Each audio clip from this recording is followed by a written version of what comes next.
రేపు తూర్పు గోదావరి జిల్లాలో డిప్యూటీ సీఎం పవన్ కళ్యాణ్ పర్యటించనున్నారు. గోదావరి వాటర్ గ్రిడ్ ప్రాజెక్టుకు శంకుస్థాపన చేయనున్నారు. పెరవలిలో 3050 కోట్లతో నిర్మాణ పనులు చేపట్టనున్నారు. అధునాతన సాంకేతికతతో గోదావరి జలాలు శుద్ధి చేసి ఇంటింటికి తాగునీరు పంపిణీ చేయనున్నారు. గోదావరి జిల్లాలోని 23 నియోజకవర్గాల పరిధిలోని 66 మండలాల్లోని 67.82 లక్షల మంది ప్రజలకు నీటి సరఫరా చేయనున్నారు. జల్ జీవన్ మిషన్ నిధులతో 2 దశల్లో 2 ఏళ్లలో నిర్మాణ పనులు పూర్తి చేయడానికి ప్రణాళికలు రూపొందించారు. పవన్ పర్యటన ఏర్పాట్లను మంత్రి కందుల దుర్గేష్ పరిశీలించారు.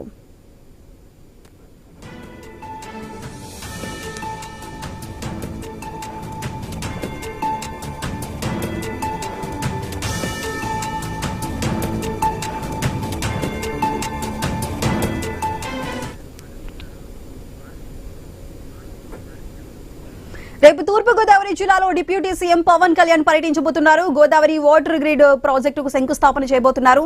అయితే రేపున్న పవన్ టూర్ కి సంబంధించి మరింత సమాచారాన్ని మా ప్రతినిధి భార్గవ్ అందిస్తారు. భార్గవ్, చెప్పండి, పవన్ కళ్యాణ్ రేపు తూర్పు గోదావరి జిల్లాలో పర్యటించబోతున్నారు. పలు కార్యక్రమాలకు శంకుస్థాపన కూడా చేయబోతున్నారు. మరి దీనికి సంబంధించి పూర్తి అప్డేట్స్ ఏంటి?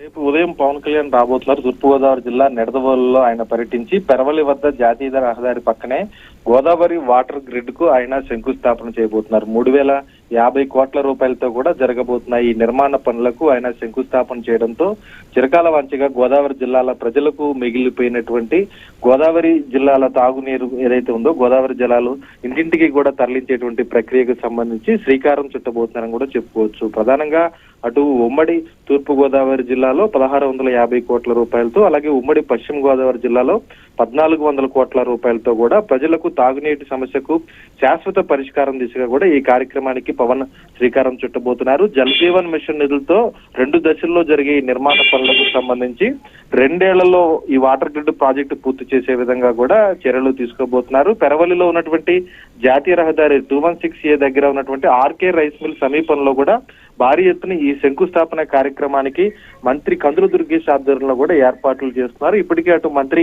స్వయంగా ఆ ప్రాంతంలో పర్యటించి జిల్లా అధికారులు అలాగే పోలీసు అధికారులతో కూడా ఏర్పాట్లపై సమీక్షించారు. ఇక్కడ జాతీయ రహదారి పక్కన కావడంతో గోదావరి జిల్లాల ప్రజలు వచ్చేందుకు అనువుగా ఉంటుందంటూ ఈ ప్రాంతాన్ని కూడా ఎంపిక చేశారు.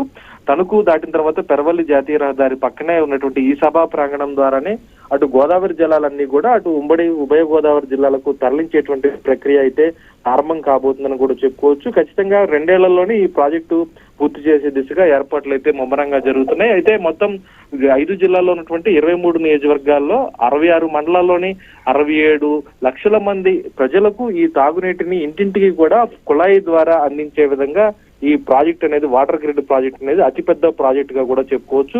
దీనికి పవన్ శంకుస్థాపన చేయడానికి రాబోతున్న నేపథ్యంలో అటు పెద్ద ఎత్తున జన సైనికులు గాని, ప్రజలు గాని, రైతులు గాని తరలి వచ్చేటువంటి అవకాశం కూడా ఉన్న నేపథ్యంలో భారీగా ఏర్పాట్లు అయితే ముమ్మరం చేస్తారని కూడా చెప్పుకోవచ్చు. Sudha. Right Bhargav, thank you.